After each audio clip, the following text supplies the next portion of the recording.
Good morning. It's Thursday, January 13th. And today I want to talk about us, the greatest generation. And why are we the greatest generation? Well, it started with World War II, and we survived World War II. And through the years after World War II, we were smart enough to go out and get educated and figure out how to make a decent living for the rest of our lives. And many of us achieved that.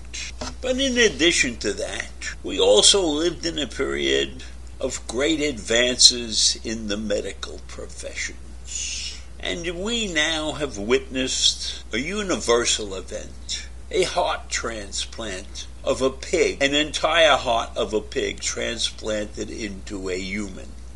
Now that's the first operation of its kind, animal to human, that I know of and that most people know of.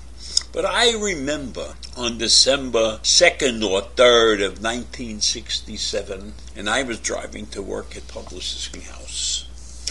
And over the radio, I heard about this heart transplant that had been completed by Dr. Christian Bernard to a gentleman whose name was Louis Washkansky. It was the first time that a human heart had been transplanted to another human. And the heart that Washkansky received was a woman's heart. And she had died, I believe, in an automobile accident or something. But in any event, Washkansky was not very fortunate. Since he was the first, they really didn't know how to give him the proper aftercare. And he developed some other major symptoms, sort of a pneumonia-like thing, and 18 days later he was dead.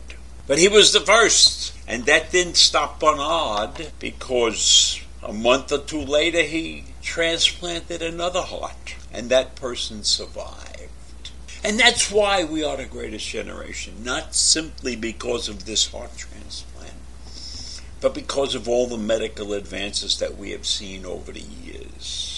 And now we're able to transplant a pig's heart into a human. And that is a wonderful thing. Maybe not for the pigs of our generation, but it's a wonderful thing for humanity. Because what has happened is, over the years, transplanting of kidneys and various other organs has gone forward. And quite honestly, the human population that's alive doesn't have many transplant volunteers. There are not many people giving up their organs so quickly. Of course, they're not taking organs from live people, except when occasionally we have a kidney transplant of a relative or somebody to another person. But you have two kidneys, so that's okay. But transplanting organs is on the downtrend, I believe. And there are many people who won't offer an organ up. And there's a shortage of transplant organs. So the mere fact that the scientists in this country, the doctors, have figured out a way to transplant the pig's organ is a wonderful thing. Now, I don't know if I would walk around proudly and say I have a pig's heart. But nevertheless, it proves that medical science is moving forward. I don't know where it's going to go from here. But for now, we have a live-in person with a pig's heart. He's a Maryland man, and the surgery was done at the University of Maryland Medical Center. And Dave Bennett, who's the patient in this case, agreed to be the first to risk this experimental surgery, hoping that it would give him a shot at getting home to his Maryland duplex and his dog Lucky. Well, it turns out that was a good name for the dog because he's still alive. And after he awoke from the surgery, Dave Bennett said, "This is nothing short of a miracle." And that's what my dad needed. And that's what I feel like he got. So the son said, it's a miracle. And it is a miracle. It was a 9-hour surgery. It was taken from a 240-pound pig.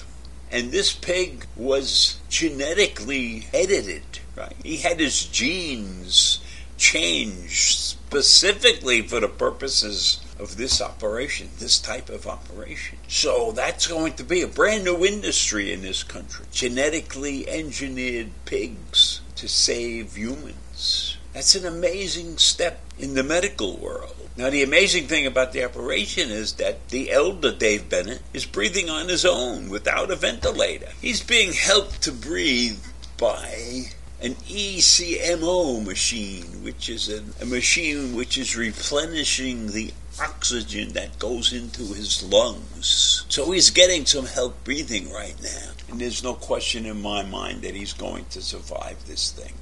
So this is a great medical advance. It's more than great, it's monumental, because there are over 100,000 people whose names are on organ transplant wait lists. People are waiting for a heart or a lung or a kidney, and they're just waiting. And most of those people are not waiting in good shape. So this event has given them hope.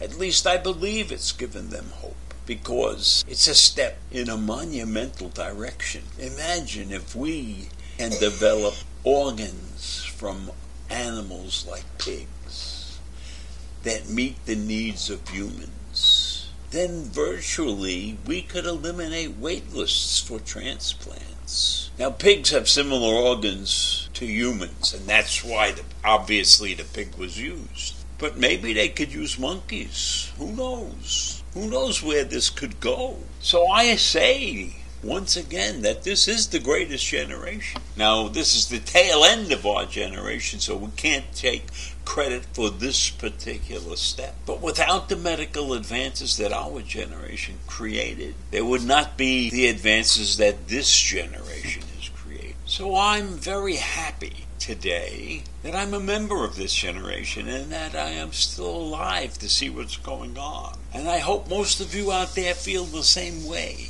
because this is a historic event. This is called xenotransplantation, and I am sure this will excite many young people who could look at this as a career for the future. So we have lived through another major medical event. A medical event that will transform the lives of humans going forward. And that's what I have to say this morning, and I'll see you tomorrow. Bye.